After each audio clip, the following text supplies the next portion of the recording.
بسم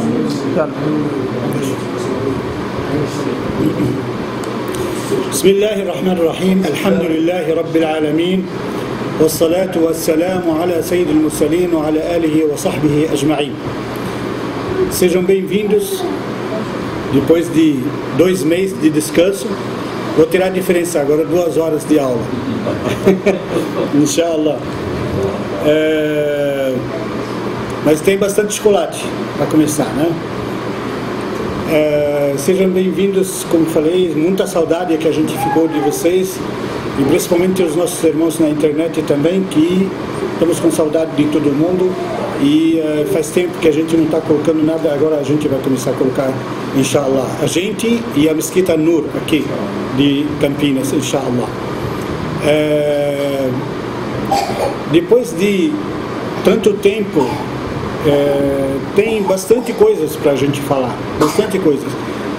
Todos os sábios do mundo estão comentando sobre a situação que está acontecendo hoje, as reviravoltas. Hoje a gente estava comentando com os irmãos aqui também o quanto que a gente está testemunhando de mudanças, de coisas diferentes, né? Eu acho que nenhuma geração de toda a humanidade, desde o Sayyidina Adam até o fim, acho que ninguém testemunhou tanta mudança de tecnologia, de climática, de vários tipos de mudanças. Nunca houve tanta mudança como agora, como a gente está testemunhando. E se a gente não aproveitar isso, né? Isso, como a gente vê, a tecnologia, ela tem faca de 2 gumes, como a gente fala, e pode usar dos 2 lados, mas o lado mal, ele vence, ele é superior. Por quê? Porque a intenção de quem fez essa tecnologia, a intenção dele era levar as pessoas para o mal, distrair as pessoas. Por quê? Porque tem uma certa camada de gente na sociedade, no mundo, não só aqui no Brasil, no mundo inteiro, eles querem dominar o mundo, eles querem dominar a cabeça das pessoas. E só assim eles conseguem dominar, só assim, dessa forma, distraindo eles da realidade, distraindo eles do que pode ser feito. Única explicação que faz a gente entender por que essa guerra contra o islamismo, sobre o terrorismo, tudo isso, única explicação porque o islamismo esclarece a cabeça das pessoas, abre os olhos das pessoas para a realidade, para essas coisas, para tanto veneno que está sendo aplicado na cabeça das pessoas e na nossa cabeça no mundo. E a gente precisa ser, né, esperto para não cair nisso, para não cair nessas armadilhas, para que a gente aproveite, porque nessa época de tanta fitna, de tanta provocação, aquele que escapa, que nem o Rasul sallallahu alaihi wasallam falou, al-masiku ala dini kal-masiku ala jamr, aquele que se apega na sua religião é como se estivesse pegando uma brasa, né? Então, por causa de quê? Por causa dessas mudanças, dessas fitas, dessas provocações que tem nesse mundo hoje, né? Então vamos vencer isso, já que a gente está vendo, está percebendo o quanto de perigo que tem isso, né?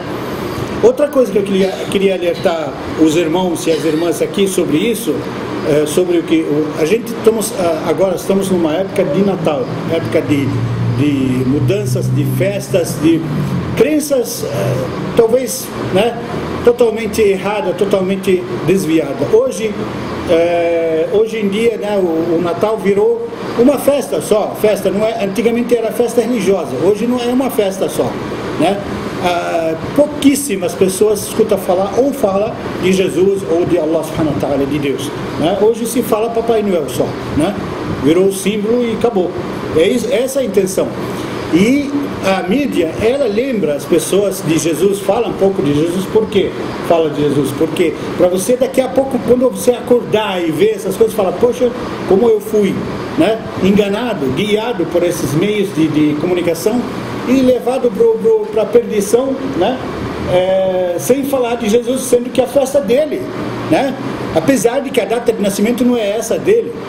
Ninguém sabe, algumas histórias falam que em fim de janeiro, outras falam no meio de fevereiro que ele nasceu, na verdade, mas fizeram essa data comemorativa assim, justamente eles inventaram para ser uma data comercial, mudança de ano, essas coisas, então virou uma data, realmente deu certo, quem planejou isso deu certo. Então a gente tem que ter essa alerta e nunca participar disso, nunca. Por quê? Porque o Rasul sallallahu alaihi wasallam falou, man tashabbaha biqawmin kana minhum, ou sara minhum, Allahu a'lam. como diz no Hadith, né? Quem imitasse uma nação ou um costume de um povo se torna igual a eles, se torna deles, entendeu? Se torna deles, que eu quero dizer o quê? A nação brasileira, a nação ocidental, não é, isso não é problema. Tem muitos brasileiros que são muçulmanos, que não acreditam inclusive nisso, muitos cristãos, você pergunta para eles, eles falam, não, tá certo, a data de nascimento de Cristo não é essa, é outra.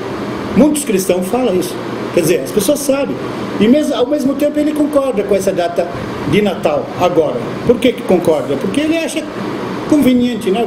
Vamos participar com todo mundo, já que está todo mundo participando desse jeito, vamos participar, né? Olha até onde chegou o ser humano, ser guiado, como a gente fala das leis, as leis precisam ser mudadas, as regras precisam ser mudadas. O que é as regras? O que é as leis? Está aqui, ó, um papel, eu posso rasgar e jogar fora, né? Eu posso rasgar ou posso escrever outro. Quer dizer, está nas minhas mãos. E a gente às vezes se amarra e se prende um papel ou alguma regra que é feita pelo próprio homem, que não está servindo para outros homens, né? Se for feita, vocês vejam bem, se for feito que nem o Corão, feito por Deus, né? Muitas pessoas não concordam. Qual a diferença? Aí que a gente chega. Qual a diferença entre a gente, entre aquelas pessoas na época do Sayyidina Ibrahim, na época do Sayyidina Salih, na época do Sayyidina Hud, né? Qual a diferença? Aqueles que não acreditavam neles e tudo, mesma coisa de que hoje, mesma coisinha de que hoje. Eu escrevo um papel e falo para vocês, olha, a regra é entrar na mesquita é essa. Ah, mas está escrito no Corão, não é assim, não sei o quê. Esquece, aqui nós que fizemos aqui esse estatuto, né? Infelizmente em todas as sociedades islâmicas, inclusive, tem estatuto. Uma vez eu estava conversando com um irmão em Fortaleza, ele falou sobre as mulheres não podem participar disso, as mulheres não decidem. Falei, o que você tem contra as mulheres? Quem que arruma aqui, quem que fez esses enfeites, essas coisas todas? Você construiu e elas enfeitaram, tem toque delas. Se não tiver toque delas, estava assim, bonitinho desse jeito? Não, absolutamente não tem nada contra. E não estou querendo fazer uma discriminação, mas para não dizer que é machista árabe, né, geralmente se fala isso, é brasileiro nato, entendeu? Não tem descendência nenhuma, convertido, tá? O que ele falou para mim? Era por causa de um acampamento que a gente estava fazendo lá, ele não queria que elas decidissem, estava revoltado porque elas estão participando, né? Aí eu falei para ele, e por quê? Que tipo de regra é essa que pode impedir elas? Quem é você para impedir? Ele falou, o nosso estatuto. Falei, o seu estatuto? Estatuto de onde? Daqui, do Centro Islâmico, onde tem 15 pessoas só? E o estatuto que está para 1 bilhão e meio de pessoas no mundo, que Allah subhanahu wa ta'ala enviou para a terra, de Allah, não é nosso. Esse é o nosso estatuto, o Alcorão que é nosso estatuto. Não é qualquer um que inventa um estatuto. Se cada um inventar um estatuto num lugar, numa mesquita, num mussala, estamos perdidos, né? Então a gente se amarra numa coisa que é mundana, que é do homem, que é os homens que escreveram, e esquece daquilo que Allah subhanahu wa ta'ala ordenou fazer. E infelizmente isso até os muçulmanos fazem, não só os outros. Vindo para a nossa história, a história de Sayyidina Ibrahim, né? Como disse hoje, tem bastante chocolate e tem bastante perguntas, já que passou bastante tempo. Quero ver quem lembra ainda. O irmão Nasser aqui lembrou exatamente dos dados que a gente falou na última, né? Quero ver todo mundo, como é que está a memória de todo mundo hoje, né? Inshallah. Nós passamos, lógico, com Sayyidina Ibrahim, né? Saindo do Iraque, do Babil, cidade de Babil no Iraque, né? Vindo para onde? Primeira cidade, você sabe? Não, né? Já passou muito tempo, né? Harran, que é hoje Hauran, na Síria, cidade de Hauran. Lá onde ele primeiro passou pelo povo dele adorando os deuses, depois passou para essa cidade que eles adoravam as estrelas, né? Aí de lá, quando ele também viu que não tinha jeito, debateu com eles e tudo, foi para outro rei, para um lugar lá na Síria mesmo, e acho que é o Namrud, né, que é o nome do rei. e falou para ele: eu sou Deus, por que você fala de Deus e não sei o que. Ele queria debater com ele, e o maior segredo do debate, quando você entra em debate e discussão com as pessoas, e as pessoas começam uma ideia daqui, você acaba brigando, sai no palco com a pessoa e não chega em acordo, né? Então, a única salvação, principalmente o Sayyidina Ali ensinou a gente como a gente escapar. Ele deu o exemplo, inclusive todos os sahabas deram o exemplo do Sayyidina Ibrahim. Como o Sayyidina Ibrahim é o exemplo de saber sair do debate, o melhor debate que existe, né? O que ele fez, Sayyidina Ibrahim? Ele estava debatendo com ele, aí ele falou para ele: Allah subhanahu wa ta'ala yuhyi wa yumit. Ele falou, quer dizer, dá a vida e tira a vida. Ele falou: eu faço isso também. Pegou dois homens, né? Vocês souberam da história. Pegou dois homens, os dois estavam condenados à morte. Ele falou: você está perdoado, deu a vida para ele. Você vai morrer, cortou a cabeça dele. Quer dizer, ele tirou a vida e outro. Aí se Sayyidina Ibrahim for discutir com ele como tirou a alma, Allah subhanahu wa ta'ala, como ele foi o motivo, como não sei o que, vai demorar para ele entender. Ele não quer entender, inclusive, está fechado, bloqueado para entender, né? Aí o que o Sayyidina Ibrahim fez? Ele veio por outro jeito. Ele falou: Inna Allah ya'ti bishamsi mina al-mashriq fa'ti biha min al-maghrib. Quer dizer, Allah subhanahu wa ta'ala traz o sol de um lado, traz você de outro lado. Aí, fabuhita alladhi kafar. Ele se espantou, viu que ele não tem jeito, né? Ali não tem jeito de ficar discutindo, não tem como fazer isso. Aquilo lá fácil, tirar a cabeça de um e salvar a cabeça do outro, mas aí isso é difícil. Enfim, ele foi para o outro lado. Está cedo ainda. Foi embora de lá para o Egito. E sempre ele fala, lembra o que eu falei? Uma frase que nós tiramos dessas viagens dele. Sempre ele falava: Inni dhahibun ila rabbi sayahdi, né? Sempre ele imigrava para Allah subhanahu wa ta'ala, quer dizer, em caminho de Allah, para a salvação de Allah subhanahu wa ta'ala, para divulgar, para fazer alguma coisa. Sempre ele falava isso nas viagens dele.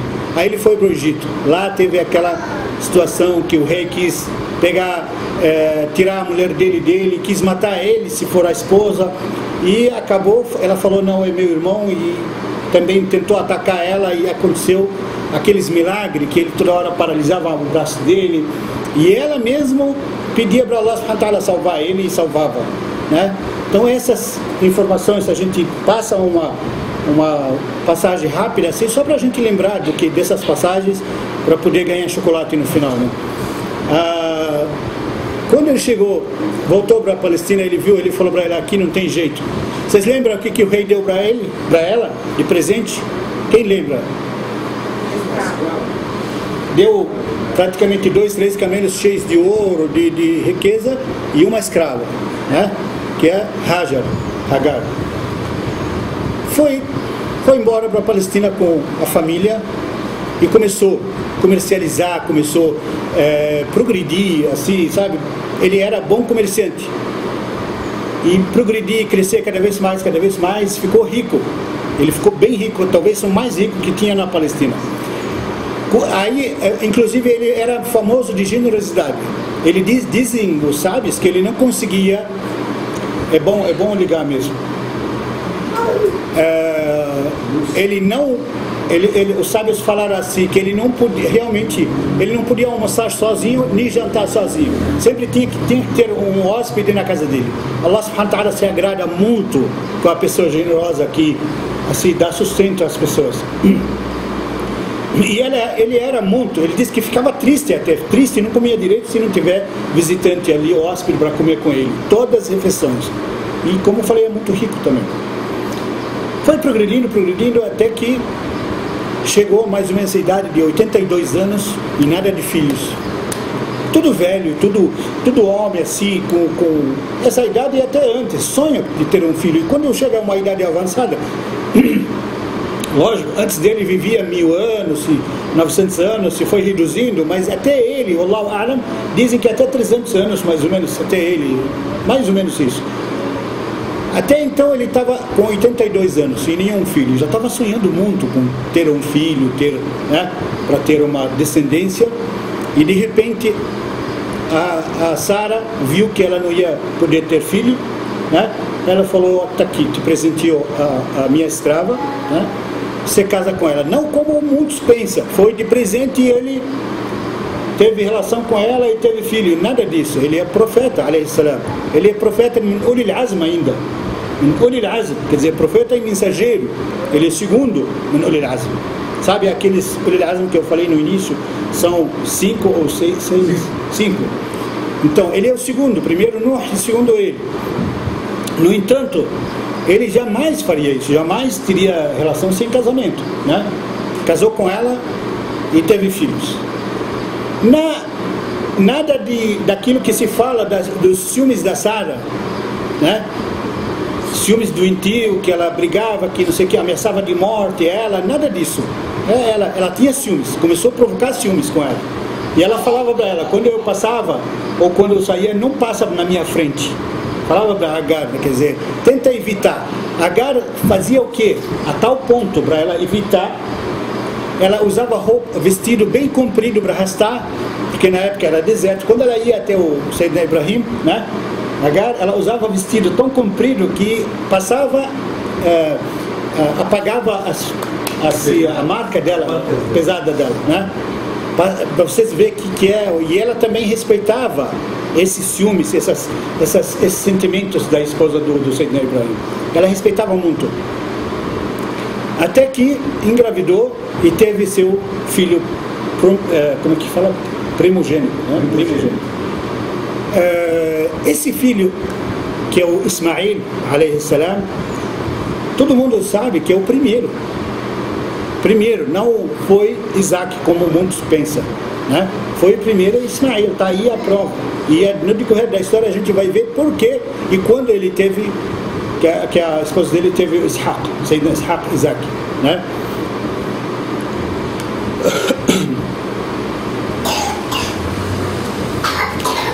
Sahar.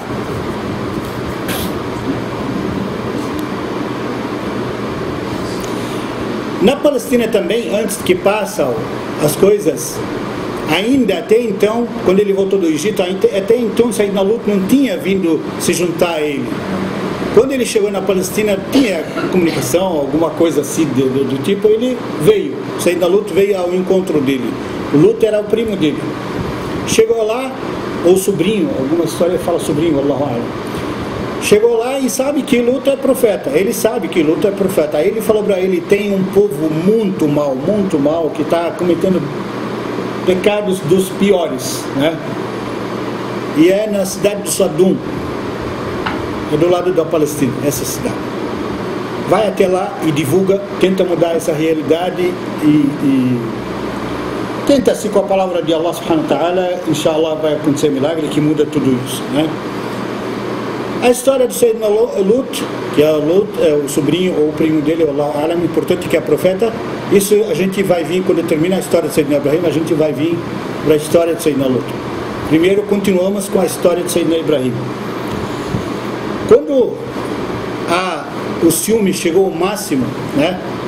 Allah subhanahu wa ta'ala, Allah não é Sara, não é o ciúme, Allah subhanahu wa ta'ala mandou a ordem para o Sayyidina Ibrahim levar essa família nova para Makkah, que é Bakka na época, né? Era chamada de Bakka. Falou para ele, leva para tal lugar e deixa lá. Carregou a família e foi até lá. Ela discutiu aonde estamos indo, aonde vamos, o que nós vamos fazer, aonde nós vamos morar, ou não sei o que. Acabou. Recolhe suas coisas e vamos embora, recolheu as coisas e foi embora. Ela era, tá certo que ela era escrava, mas ela era virtuosa, super religiosa, a mesma coisa que eles. E foi com eles. Foi com ele. Ela e ele e o filho Ismael. O filho Ismael ainda era muito novo, muito pequenininho. Chegou lá no meio do deserto, né? Largou lá num vale no meio das montanhas assim, que não tem nada em volta. Ela achou que era um descanso, eles pararam para descansar um pouco. Colocou as coisas, ele montou em cima do camelo dele, o cavalo dele, e foi andando. Ela estranhou. O que você está fazendo? Ibrahim, espera. O que você está fazendo? Aonde você vai? Ele não olhava para trás, não respondia. Ele deixou elas com um pouco de tâmara, ela e o filho, e um pouco de água, né? Mas não dura muito tempo. Ele sabia também e ela sabia. Mas era a ordem de Allah subhanahu wa ta'ala. ninguém discutia. Quando vinha a ordem de Allah, principalmente o profeta, não discutia. O que eu vou fazer? Como é que eu vou fazer? Ainda é o quê? Ainda é o primeiro filho que ele sonhou há 85 anos de ter um filho. 85, já imaginou um senhor de 85 anos? Primeiro filho que ele tem, largar no deserto, largou e foi. E ela correndo atrás dele, gritando, espera, onde você vai? Para quem vai largar a gente? Tem bichos, tem deserto que não tem nada. Ele não respondia. Última coisa, olha só a lição, numa frase que a Hajar falou, né? Uma frase, lição deu para os homens antes das mulheres. Ela falou assim: Allah amrak, é Deus que te ordenou fazer isso? Aí ele parou, balançou a cabeça e falou sim. Aí ela falou para ele: então vai em paz, né? Se ele que te ordenou, ele não há de nos abandonar. Olha a fé, olha a lição que ela dá na gente. Olha, sabe, assim, a fé forte por dentro da pessoa, sabe que Allah está com ela por todo lado, onde ela for, onde ela estiver. Não tem medo, ninguém vai ficar desesperado. Onde nós vamos comer, o que nós vamos comer amanhã, kafta ou ma'lub ou não sei o que, né? Inventar, não. A fé total, não tem muita água, não tem muita tâmara, mas Allah subhanahu wa ta'ala, já que ele que fez essa ordem, não vai nos abandonar. Deixou ele, foi embora. Começou o cenário a correr com ela. Vamos viver aqueles momentos que ela viveu lá, né? Num vale no meio de dois montes assim, bem curtos, os dois montes, tem montanhas em volta, mas aqueles dois montes ali chama Safa e Marwa. De um lado Safa e Marwa, né? E ela estava bem no meio, ela e o filho dela, ficou lá esperando. Passou 2, 3 dias, acabou a água, acabou a tâmara, acabou o leite. Aí a criança começou, ela aguenta, ela fazia de tudo, sabe? E sempre ia, olhava, via se tem alguma coisa em volta, não via nada. Aí a criança começou a chorar. Apertou a fome, apertou a sede, né? Começou a chorar. E você sabe, todo mundo sabe, o que é coração de mãe, quando vê o filho chorar por fome ou por água, e já pensou, ela imaginando que aquela sede e fome pode causar a morte deles, dos dois. Mas por ela não se importa, o problema mais é o filho. Lógico, a mãe primeiro pensa no filho. Aí ela ficou desesperada. Não, lógico, não perdeu a fé, mas ficou desesperada, precisa arrumar alguma coisa para o filho. Ela achou que ela está em falta, precisa buscar alguma coisa. Aí ela começou a correr, foi até os dois montes, corria, olhava para lá e para cá, nada, deserto. Voltou para outro monte, mesma coisa, olhava lá em cima, lá para os lados, para um lado para o outro, nada. Voltava para o outro lado, ela foi e voltou por 7 vezes. Foi e voltou por 7 vezes. Sabe o que significa esses 7 vezes hoje? Isso, a peregrinação que a gente faz hoje. A gente faz 7 voltas no Haram, em volta de Kaaba, e faz 7 Safa wal Marwa. Obedecendo o que ela fez. Quer dizer, ela estava lá, né, passando sede e buscando água e naquele desespero, mas estava traçando o nosso caminho no Hajj. Olha só a sabedoria de Allah subhanahu wa ta'ala, estava traçando as nossas regras no Hajj. E ali foi traçado, ali foi obrigatório. E a gente vai ver no decorrer da história de Sayyidina Ibrahim, tudo que ele fez, tudo são regras do Hajj. Tudo. Aí, quando ela fez a sétima volta, lá em cima no monte, de outro lado, ela escutou um barulho muito forte. Um barulho assim no meio do deserto. O que ela pensou na hora? Desespero, bateu mais ainda que o filho. O que aconteceu com o filho? E era da direção dele que veio esse barulho. Foi voando até lá. O que era? O anjo Gabriel. Ele veio e bateu com a ponta da asa dele, na terra, no meio das pernas. Olha só o milagre, para ele mostrar para ela que esse menino é sagrado, esse menino é um futuro, é um mensageiro dele, da descendência dele virá muitos profetas. E realmente veio. E ali está iniciando, ali é o lugar do, né, da casa sagrada de Allah subhanahu wa ta'ala. Ninguém sabia, ninguém imaginava no meio daquele deserto existia raiz da casa sagrada de Allah subhanahu wa ta'ala. Já existia. Aí ele bateu lá e tranquilizou. E ela, quando ela escutou aquele barulho, ela fez inclusive o desespero que ela estava, naquela situação que ela estava, ela fez assim, só, quer dizer, escute, né? Mais ou menos assim que ela quis dizer. Poxa, tá falando escute para quem? Só ela que estava lá em cima, só ela que estava lá. Olha o susto, só para ela escutar, quer dizer, fica quieto, como se tivesse um monte de gente falando, e só para ficar quieto, para ela escutar o que está acontecendo. Aí ela foi voando até o filho e a água jorrando, fonte assim, por baixo das pernas dele. Ela agradeceu a Allah subhanahu wa ta'ala, falou um monte, falou assim, e a Allah subhanahu wa ta'ala, eu sei que ia demorar, por mais que demorar, nunca ia me abandonar, sabia que o Senhor está escutando as minhas súplicas. Aí ela pegou a água, que marcou a história inclusive, começou a rodear com terra, assim, juntar água e falava zum significa se junte a água. Para quê? Para formar assim, um poço, alguma coisa assim, para não derramar água. Tanto é que o Sayyidina Muhammad sallallahu alaihi wasallam disse, né? Alayhi salatu wassalam, ele disse assim, Rahimallah Hajar, ou Allah, quer dizer, que Deus abençoa Hajar. Se ela não tivesse falado zummi, essa fonte seria um rio que cruzava o deserto inteiro, que iria cruzar o deserto inteiro. Mas ela falou zummi, né? Se tornou um poço. Mas para vocês terem ideia que realmente o Rasul sallallahu alaihi wasallam tinha razão, um poço daquela época, não sei quantos mil anos, Allahu A'lam, da época do Sayyidina Ibrahim, né? Até hoje, e até o dia do sinal nunca seca. E ele sustenta Makkah, Medina, e água que não acaba mais. Subhanallah. E uma água saudável, uma água medicinal, fora de série, fora do comum, né? Formou o poço, só que não tinha mais nada, só água, né? Não tinha comida, não tinha nada. O que ela vai comer? E aonde que ela vai comer? Começou. Para quem que ela vai suplicar? Para quem que ela vai se dirigir? Vai falar, oh Muhammad, Allah khalik, Mishan Allah, Dabirna, Zabatna, Amilna Wasta, Allah, né? Arruma um biquinho para mim, trabalhar aqui, ou fazer alguma coisa aqui. Não tinha ninguém. Só, alhamdulillah, que só tinha o Criador, né? Porque nesses momentos e naqueles lugares lá, ninguém ia resolver nada, só o Criador realmente, né? Aí ela começou a suplicar para o Criador. Ya Rab, né? Destinasse alguém.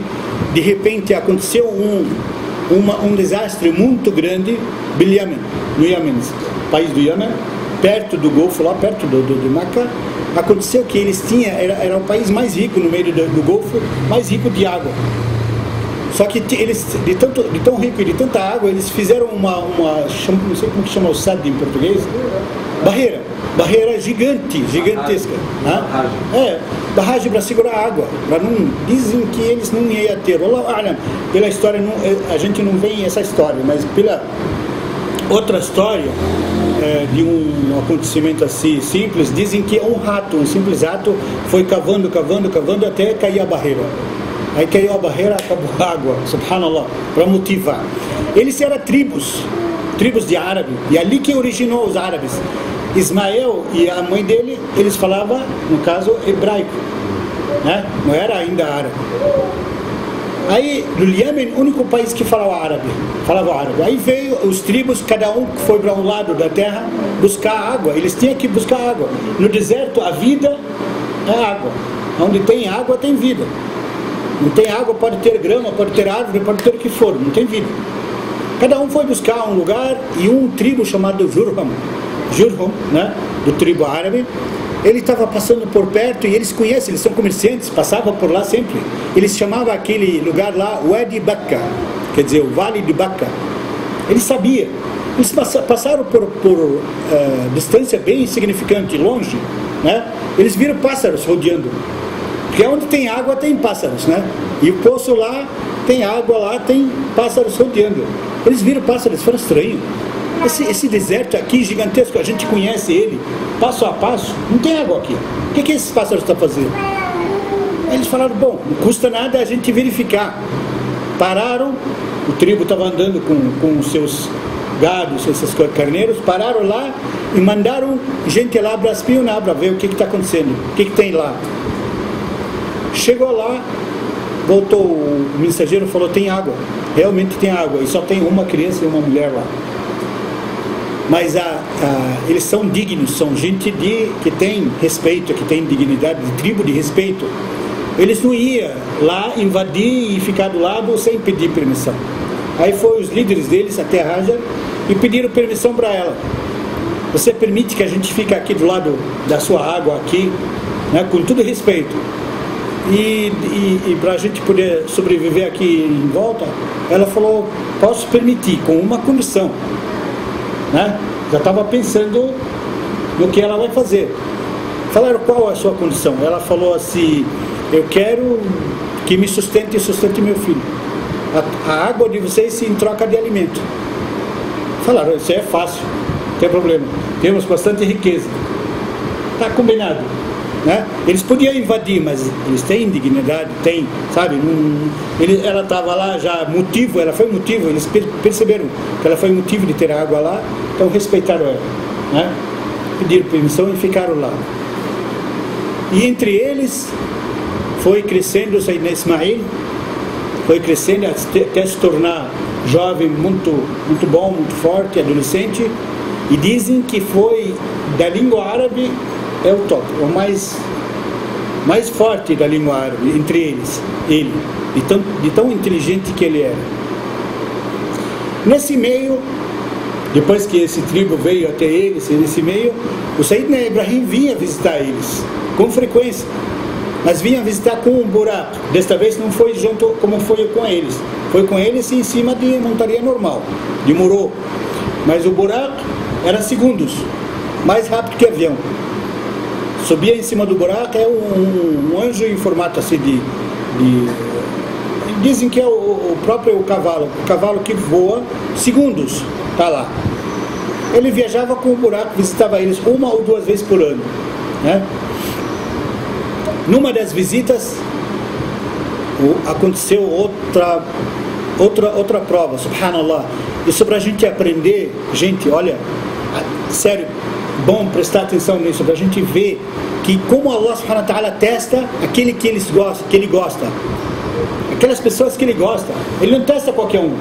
Você vê que tem pessoas aí que a gente fala, poxa, mas o fulano é rico, ele é miserável, ele apronta, ele não sei o quê, e está cada vez crescendo mais, cada vez se enriquecendo mais. Por que Deus deixa ele assim?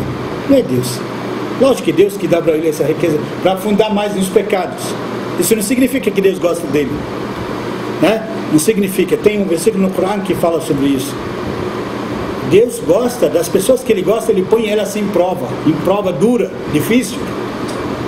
E que prova difícil que ele colocou o Sayyidina Ibrahim. Ele estava dormindo lá, foi numa das visitas, estava dormindo lá em Meca, e de repente ele teve um sonho. Sonho que ele estava sacrificando o filho. Que filho? Ele tinha outro filho? Não. Ismail. Significa a resposta de quem fala, porque no Evangelho fala que o filho que foi tentar sacrificar era o Isaac, né? Todo mundo fala isso, mas aí até então existia Isaac? Não, ainda quem era Sayyidina Ismail, né? Ele sonhou, e ele tinha entre 14 e 15 anos, Sayyidina Ismail. Aí ele levantou, olha só a educação, inclusive, dos mensageiros. A gente deve aprender isso, a gente deve falar para os nossos filhos, né? Até os sábios falam para a gente, quando você vai doar alguma coisa, aprende com Sayyidina Ibrahim, aprende com ele. Sayyidina Ibrahim não veio, falou para ele, vem cá, eu fui ordenado te sacrificar e vou sacrificar. Está obedecendo a Deus, né? Não foi. Ele falou para ele, vem cá que eu quero falar com você. Sentou do lado dele, ele falou, Yabunei, meu filho, eu sonhei um sonho assim, assim, assim. O que você acha? O que você acha? Aí ele falou para ele, o filho ainda mais virtuoso, mais obediente, mais, né, chegado a Deus, ele sabe que o sonho dos profetas é real, é verdadeiro. O que ele falou para ele? Ya abati fa'al ma tu'mar. Não ia falar para ele, é um sonho, um simples sonho. O que vai acreditar nisso agora? Vai começar? Não é isso que a gente falaria hoje? Né? Vai acreditar num sonho, um sonho que você sonhou e acho que estava meio, dormiu mal, dormiu de barriga cheia, que não sei o que, sonhou dessas coisas, agora vai imaginar? Não. Ele falou para ele, if'al ma tu'mar, faça o que lhe foi ordenado. Ele sabia que a ordem de Allah subhanahu wa ta'ala, faça o que lhe foi ordenado, né? Isso é consulta do filho, a educação com consulta do filho e a educação do filho com o pai, como responder. Por isso hoje em dia, o que a gente faz com os filhos? Vamos supor, a educação, vamos supor, você quer fazer uma doação para a mesquita, né? Não custa nada, põe na mão do seu filho e fala para ele, vai lá e doa. Acostuma ele com isso, com generosidade, com as coisas boas, acostuma ele a fazer isso. Você vai dar, não tem problema, você vai ganhar recompensa. Deixa seu filho ganhar recompensa e aprender a fazer isso no futuro, né? Essa é a educação que a gente deve, né, ligar os filhos com ela. Enfim, ele falou para ele assim, foram até a montanha para sacrificar. Chegou lá, antes de chegar, o filho falou para o pai, pai, amola a faca bem, e na hora que for fazer, põe a minha cabeça para baixo, não põe ela para cima, porque se eu fizer algum gesto, alguma coisa assim, pode te levar uma misericórdia, por tá vendo o seu filho, te levar uma misericórdia assim, desistir de fazer a ordem de Allah. Olha só a educação, a fé. Falou, me vira assim para baixo e corta por aqui. Aí ele falou, tudo bem. Chegou lá, virou ele com todo pesar, sabe? Mas obedecendo a ordem de Allah. Aí veio outro milagre. Todo mundo talvez vai pensar, o que é o milagre? É o carneiro? Que Allah subhanahu wa ta'ala ainda não tinha mandado. Antes disso veio o milagre que a faca não corta. Era super amolada. E colocou com força e tudo. E ele falava, pai, usa o outro jeito. E não cortava. Por quê? Do mesmo jeito, lembram da primeira vez que o fogo não queimava? Porque recebeu a ordem do Criador. Kun bardan wa salaman ala Ibrahim. Primeira vez o fogo não queimava. Por ordem, fogo de 40 dias incendiado. Fogo gigantesco. Dizem que de 40 metros a distância queimava o rosto. Mas recebeu a ordem de Allah subhanahu wa ta'ala para não queimar. E não queima quem? Ibrahim. Tudo que ele queimou, só a corda que amarrava ele. Subhanallah. Os milagres a gente vê e eles viam na época. Veio o mesmo milagre para a faca. Não corta. Tirou a especialidade de corte dela. Mesmo sendo muito bem amolado. Aí ele falou para ele, ya Ibrahim, Allahu a'lam, mais ou menos assim o versículo, qad saddaqta ruqya. Saddaqta ruqya, ou qad saddaqta ruqya, Allahu a'lam, mais ou menos assim o versículo. Você confirmou realmente o que você viu, o seu sonho. Não precisa mais se esforçar. A faca não vai cortar, fica sossegado. Aí realmente não cortou. De repente, o anjo Gabriel trouxe para ele o kabsh, né? Um carneiro gigante. Dizem que ficou 40 anos comer do pasto do paraíso. 40 anos sendo preparado para o paraíso. Subhanallah, no paraíso. Só para aquele momento, para sacrificar. O que significa esse dia e esse ato que o Sayyidina Ibrahim fez? Lembra que eu falei tudo que o Sayyidina Ibrahim fazia era o que a gente faz no Hajj hoje, né? A gente não sacrifica um carneiro no Hajj? Não sacrifica no dia de sacrifício, inclusive? O Eid não tem um dia de sacrifício? Então a gente sacrifica o carneiro no Eid, sacrifica no Hajj, né? É uma homenagem que ficou eternamente. E os únicos que respeitam todas as regras do Sayyidina Ibrahim é praticamente os muçulmanos, todos. Essa foi a atitude dele até então.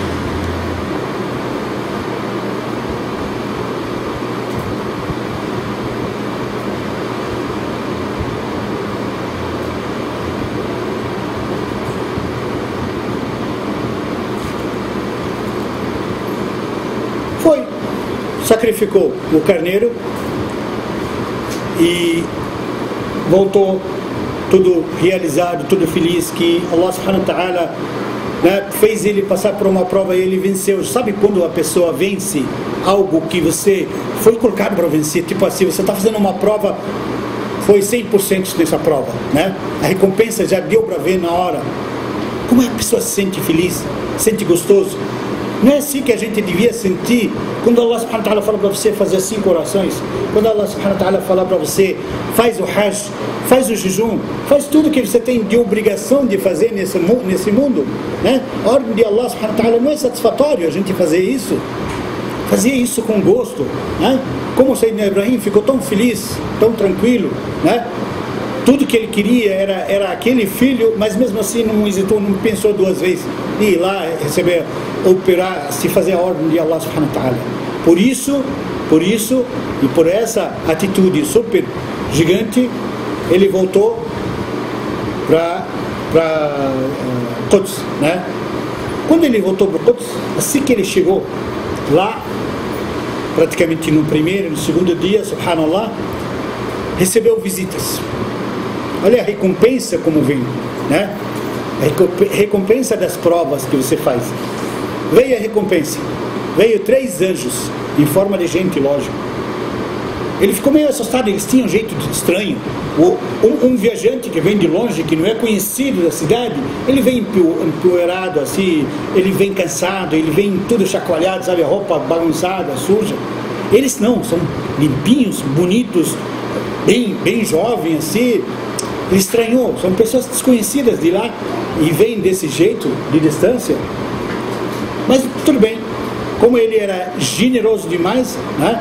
Pegou rapidinho, falou, sejam bem-vindos, entra, não sei o que, entrou. Foi a primeira coisa que ele foi fazer. Antes de perguntar, antes de qualquer coisa, foi, sacrificou um bezerro bem grande para eles, né? Veio oferecer para eles. Fadlu, come. Aí eles não colocaram as mãos, eles falaram, não, a gente não come, né? Girou um debate entre eles. E nessa época, dizem, Allahu A'lam, ele já estava com 120 anos. 120 anos nessa época. Sara, ela estava com 92 anos. Ela estava de pé, tendas, porque eles viviam em tendas. Ela estava de pé de outro lado, esperando as visitas, se precisa de alguma coisa, mais alguma coisa para servir. E ela escutou o debate que rodou. Primeiro, eles falaram, a gente está indo para um povo, né? Eles falaram para vocês, a gente está indo para um povo que pecou muito, que errou muito, e eles vão receber um castigo gigante de Deus. Aí ele falou, que povo? Eles falaram o povo de Lut. Aí Sayyidina Ibrahim sabe, sentimental também, ele está preocupado, ele tem família do sobrinho, o primo dele lá, está preocupado. Ele falou, e ele sabia dos pecados deles, o que eles faziam. Ele falou assim, se tiver numa cidade assim, se tiver umas 40 pessoas generosas assim, vai cair o castigo do mesmo jeito? Ele falou, não, a gente dá um jeito de salvar. Ele falou, e se tiver uns 10 pessoas só? Eles falaram, também a gente tenta salvar, tenta, não atinge eles. Aí ele falou assim, se tiver só 3 pessoas, que era a família, só 3. Aí eles falaram assim, Nahnu a'lam bima fi. A gente sabe de quem está lá, não esquenta a cabeça, a gente sabe de quem está, vamos ser salvos, não fica preocupado, né? Ele estava preocupado que ia salvar. Ele falou depois disso, então, sejam bem-vindos, não sei o que. Eles falaram para ele que não come tudo e ficou meio assustado. Aí eles falaram, só que viemos aqui para te anunciar boas as boas notícias. Falou o quê? Ele falou, viemos te anunciar um filho. A Hagar, a Sarah, estava do lado, ela ficou rindo quando eles falaram que vieram castigar esse povo. Ela ficou feliz, ficou alegre, né? De tanto que ela sabe dos pecados que eles cometem.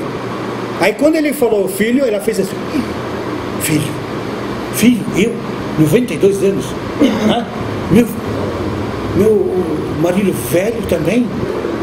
Que tipo de filho? Quem que vai aguentar? Que corpo que vai aguentar? Subhanallah. Eles falaram: não se preocupe, né? Ela até foi falar com eles: peraí, que papo é esse, né? Eles falaram para ela: não se preocupe, Allah subhanahu wa ta'ala, quando deseja algo, fala seja, não fica preocupada, Ele vai mudar a situação, vai mudar a sua realidade, vai te dar um corpo, diz que teve um corpo forte assim para aguentar a gestão, e ficou grávida, naquele dia diz que ficou grávida, né? Subhanallah. Por que isso? Por que isso veio logo que ele voltou? Não é recompensa? Recompensa mais um filho. Ainda eles falaram para ele: um filho sábio, um filho assim, como se fosse falar, eles não falaram profeta, mas como se falasse, né? Um filho que vai ter descendência, inclusive de profetas. Porque do Sayyidina Ibrahim, por isso que ele é chamado o pai dos profetas. O pai dos profetas. Por quê? Porque desses dois filhos veio um monte de profetas árabes e da descendência do Sayyidina Ismail, e veio um monte de profetas do Sayyidina Ishaq. O último dos profetas árabes, Sayyidina Muhammad sallallahu alaihi wasallam, e o último que vieram do Sayyidina Ishaq é o Cristo, Jesus. Então, dessa descendência veio um monte de profetas, por isso que ele é o pai dos profetas, né? O Sayyidina Ibrahim, por isso que ele é chamado o pai dos profetas, né? Nisso, ela ficou grávida e viveram assim até tiveram filho, e aí aos poucos, né? Como eu falei, ele ia visitar o filho sempre, por ano, 2 vezes ou uma vez, né? E uma das outras visitas também, né? Ele teve uma outra surpresa e uma outra situação lá que ele viveu. Quando ele chegou lá em Meca também, tipo um sonho assim que ele sonhou, que ele tem que fazer. O que ele tem que fazer, né? A gente vai viver isso, inshallah, vai ver isso, inshallah, bi'iznihi ta'ala, na próxima aula, se assim Allah subhanahu wa ta'ala permitir. E agora a gente vai fazer as famosas perguntas, inshallah. Muito obrigado, assalamu alaikum.